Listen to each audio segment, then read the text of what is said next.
आज हम आपको श्री राधा रानी जी के छठी महोत्सव के संबंध में सारी जानकारी देने जा रहे हैं। इस वीडियो में हम आपको बताएंगे कि इस वर्ष श्री राधा रानी जी का छठी महोत्सव कब मनाया जा रहा है। श्री राधा रानी जी का छठी का महोत्सव घर में कैसे धूमधाम से मनाया जाता है और श्री राधा रानी जी के छठी महोत्सव के दिन श्री राधा रानी सरकार को किन किन वस्तुओं का भोग लगाना आवश्यक होता है। तो वर्ष 2024 के श्री राधा रानी जी के छठी महोत्सव की हर जानकारी इस वीडियो में हम आपको देने जा रहे हैं। आप सबने इस वर्ष 2024 में श्री राधाष्टमी का व्रत अवश्य रखा होगा और श्री राधा रानी जी के जन्म महोत्सव को बड़े धूमधाम से मनाया होगा।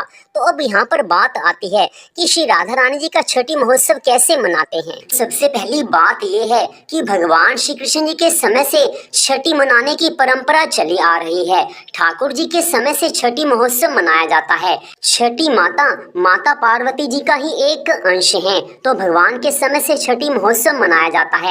लेकिन कन्याओं का छठी महोत्सव नहीं मनाया जाता, कन्याओं की छठी नहीं मनाई जाती क्योंकि ऐसी परंपरा नहीं है। लेकिन यहाँ पर तो श्री राधा रानी सरकार के छठी महोत्सव की बात हो रही है, तो श्री राधाष्टमी का व्रत रखा है। श्री राधाष्टमी को बड़ी धूमधाम से मनाया है, तो राधा रानी का छठी महोत्सव भी अवश्य करना चाहिए। तो इस वर्ष 2024 में श्री राधा रानी जी का छठी महोत्सव 16 सितंबर दिन सोमवार को मनाया जाएगा। जी हाँ, श्री राधा रानी जी का छठी महोत्सव 16 सितंबर दिन सोमवार को है।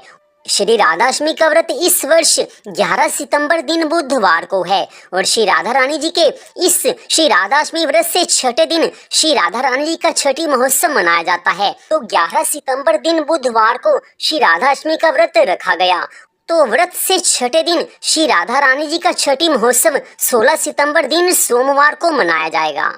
तो अब हम आपको बताने जा रहे हैं कि छठी महोत्सव को कैसे मनाना चाहिए, किस किस चीज का भोग किशोरी जी को लगाना चाहिए।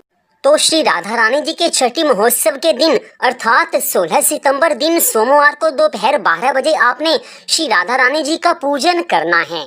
पूजन का समय थोड़ा आगे पीछे हो सकता है, लेकिन दोपहर में पूजा करनी चाहिए। पूजा में आप श्री राधा रानी जी की प्रतिमा को पंचामृत से स्नान करवाएं, धूप दीप से उनका पूजन करें, उनको फूलों की माला पहनाएं और पूरी श्रद्धा भावना से उनका पूजन करें। ठाकुर जी की पूजा भी साथ होती है।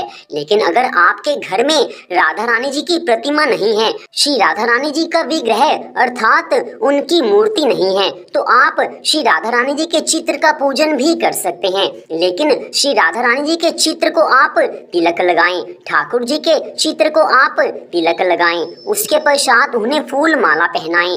श्री राधा रानी सरकार के श्री चरणों में फूल अर्पित करें, भगवान की पूरी श्रद्धा भावना से पूजा करें। श्रद्धा भावना से पूजा होगी तो श्री राधा रानी जी की अनंत कृपा मिलेगी। तो अब यहाँ पर विशेष बात आती है कि श्री राधा रानी जी के छठी महोत्सव के दिन किस किस चीज का भोग किशोरी जी को श्री राधा रानी सरकार को लगाना है। तो उसके बारे में सबसे पहली बात, श्री राधा रानी जी को अरबी की सब्जी सबसे अच्छी लगती है, तो अरबी की सब्जी का भोग लगाना चाहिए। साथ में आप रोटी या पूड़ी बना सकते हैं। रोटी या पूड़ी में से कोई एक चीज जरूर होनी चाहिए।